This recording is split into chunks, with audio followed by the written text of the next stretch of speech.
Maritime tensions between China and Japan flare up again after Chinese and Japanese Coast Guard vessels faced off around the disputed islands in the East China Sea. The East China Sea is where China and Japan are fighting, and it has become a possible flashpoint in the Asia-Pacific area. Even though there are not as many claimants in this dispute as there are in the South China Sea dispute, it has still caught the attention of people all over the world and has become just as difficult. The purpose of this video is to show how important the East China Sea is from a geostrategic point of view, and to look into the reasons for the dispute. In addition, it asks if both countries would go to war if they had to. Why can a fight break out between Japan and China in the East China Sea? Let's try to understand it. But before we go ahead, please hit subscribe and check the pinned comment to buy me a coffee. Your support matters a lot. Now back to the video. China refers to them as the Diaoyu Islands, Taiwan as the Diaoyu Islands, and Japan as the Senkaku Islands.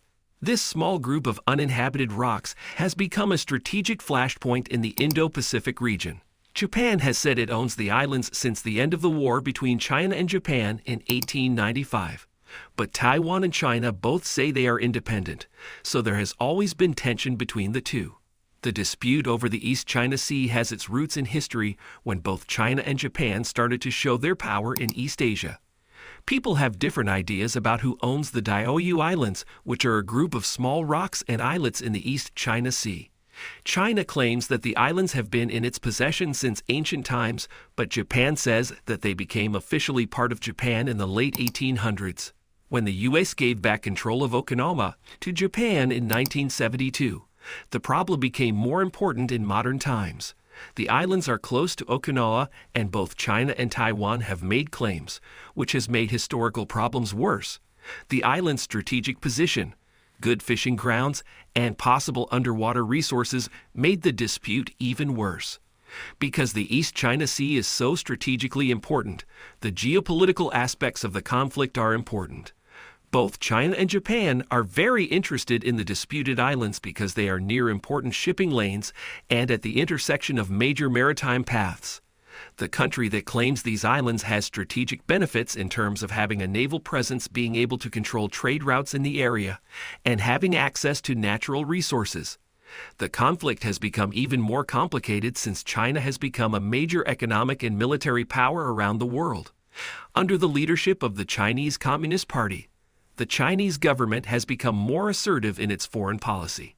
It has made its territorial rights in the East China Sea and the South China Sea clear. Japan and other neighboring countries are worried about this change, which is why the U.S. has reaffirmed its security promises in the area. On the other hand, Japan has worked to improve its defenses and foreign partnerships in order to fight China's growing power. Since the U.S. is a close friend of Japan, it has always backed Japan's control of the Senkaku Islands, stressing how important it is to keep the area stable and allow ships to freely navigate the East China Sea. There have also been naval and air battles between Chinese and Japanese troops because of the dispute. Both countries have sent out fighter planes and naval ships to claim the disputed islands as their own. This has led to dangerous encounters and raised the risk of making a mistake. People are worried that these events could lead to a military buildup in the area. Peaceful attempts to settle the East China Sea conflict through diplomatic means have been few and mostly unsuccessful. Japan and China have not been able to talk to each other because of old grudges, ethnic feelings, and political issues in their own countries. Both countries have been unwilling to give up on their territorial rights, which makes it hard to find a solution that works for everyone. There have also been problems with international attempts to settle the dispute. The U.S. has said it supports Japan, but it has also tried to keep its relationship with China in a careful balance. Outsiders have not been able to make a big difference in ending the disagreement because of the region's complicated web of alliances and strategic concerns. The dispute in the East China Sea affects the safety and stability of the whole area. Rising tensions between China and Japan have caused a military buildup in the area. Both countries are spending money to update their air and navy forces. People are worried that this arms race could lead to an unintended armed conflict, which could have major effects on East Asia and beyond. The fact that money is at stake in the East China Sea disagreement makes things even more complicated. Some of the biggest shipping lanes in the world are in this area, which is very important for moving goods and energy. People have different ideas about what role international law should play in the East China Sea conflict. China and Japan both signed the United Nations Convention on the Law of the Sea, but they have different ideas about what it means. China says that historical claims should be taken into account first, while Japan uses international law. Both China and Japan are becoming more nationalistic because of the ongoing dispute. The public's view has a big impact on how each government acts. Nationalist rhetoric and old grudges have made it harder to find a diplomatic solution. Leaders in both countries are under pressure at home to claim control over the disputed islands. In the past few years, there have been sporadic efforts to lower tensions and start a diplomatic conversation between China and Japan. Summits between world leaders, like the one in 2018 between Chinese President Xi Jinping and Japanese Prime Minister Shinzo Abe, have made it possible for diplomats to work together. However, these attempts have not yet led to a complete settlement of the territorial dispute. Politics in the Indo-Pacific region are changing quickly, and the East China Sea issue is just one example of that. Since the U.S. is a big player in the area, it has tried to strengthen its partnerships and alliances to counter China's influence.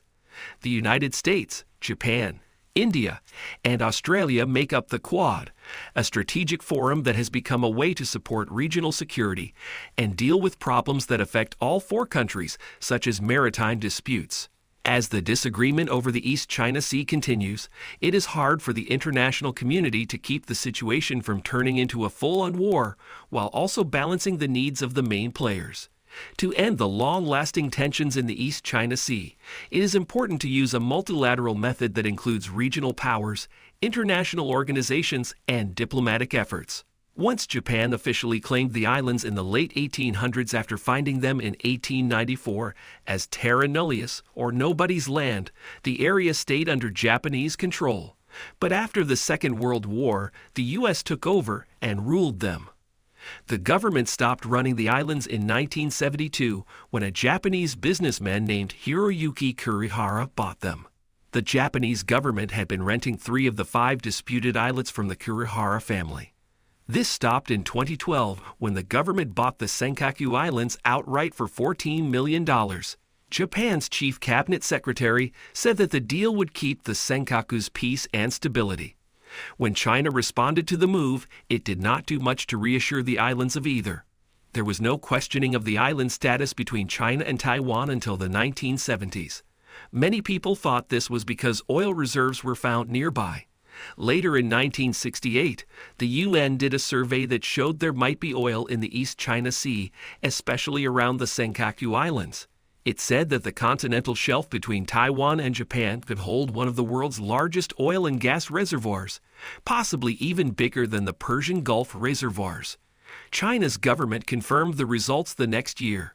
This was not long after China started to push its claims of control over the area.